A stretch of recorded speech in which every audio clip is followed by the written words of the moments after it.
I'm a hospitalist, and I pride myself on being a good communicator. I'm a nurse, but really, I'm an advocate for all my patients. I'm a transporter and a valet, but my specialty is making patients laugh. I'm a nurse tech, but really, I'm an extension of my patient's family. I am an EVS worker. My job is to clean, but my specialty is to make you to feel at home. I work in food and nutrition, but what I really do is comfort my patients. I work with the security department, but really, I'm here to make the patients feel safe. Hi, I'm Leanne McMahon, Executive Vice President of Patient Care Services. At White Plains Hospital, we are proud to be named the best hospital in the region for high-quality care, and quality care starts by providing an exceptional patient experience. As you just saw, no matter our role within the organization, we all make an impact on patient experience. In fact, research shows that it takes less than 1 minute to connect with a patient. Think about that. In just 60 seconds, you have the power to make someone's day better, which leads to better patient outcomes. Those who do it best make it look natural, but connecting with our patients and their loved ones is an active decision that requires us all to go back to the basics.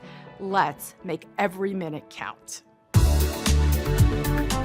Working for the hospital, and especially being a switchboard operator, you represent the hospital. We're a 5-star hospital. We need to be a 5-star hospital from the time we pick up the phone. My job as a physician is to educate the patient and make sure that they understand their problem fully.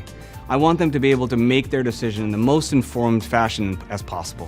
When we communicate to the patients that we will take every step to put their care first, it puts them in a very comforting position, and it doesn't take much. Sometimes it's just a small exchange that could put their fears at ease. I think it's very important to get to know someone on like a fundamental level and making sure you make that human connection with them. We want to make sure that that first experience, that first interaction is a great one. Sometimes they need somebody to talk to. So when we get to the room, we make sure we greet them and we ask them, how do you feel?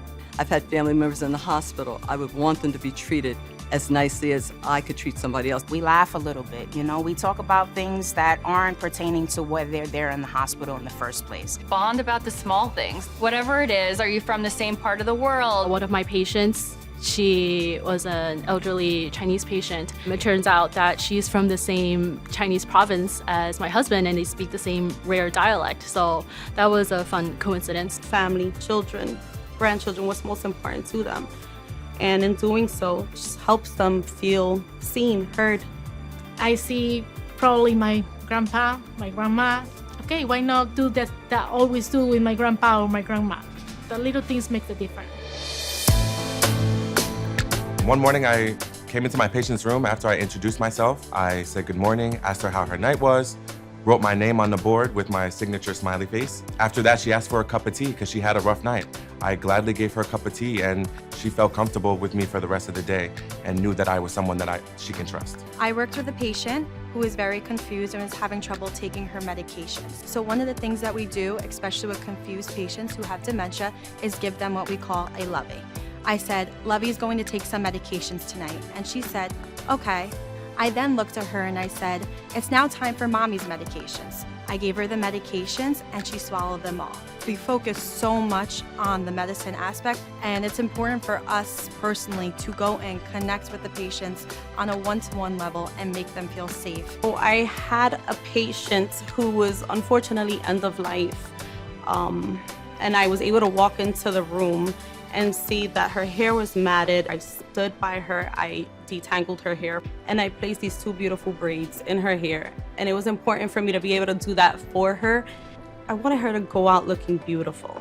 It was the least I could have done for her. I had a patient and I saw a change in her, and I was thinking, let me just check her blood pressure, and she was telling me she was dizzy and that wasn't her baseline. She was joking with me. So I grabbed the datascope, I took her blood pressure, and I knew a rapid response needed to happen in that moment to get the best outcome for her. If I didn't know her demeanor and her joking banter, if I didn't know how she was, I wouldn't have thought twice about it. I also had a patient, her grandchild had given her a cane, and when she was being discharged, the cane was nowhere to be found. I found it and I brought it to her, and she was very excited and happy that I was able to get that for her. So just little things like that help out.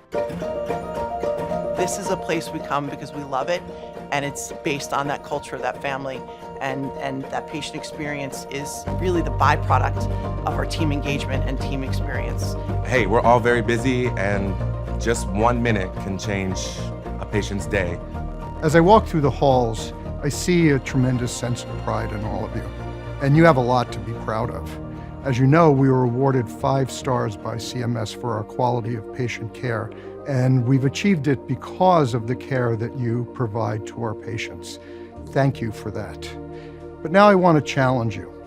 I want to make sure that we remain focused on the patient experience every day, every patient, every time. Remember, it takes less than 60 seconds to change someone's day for the better.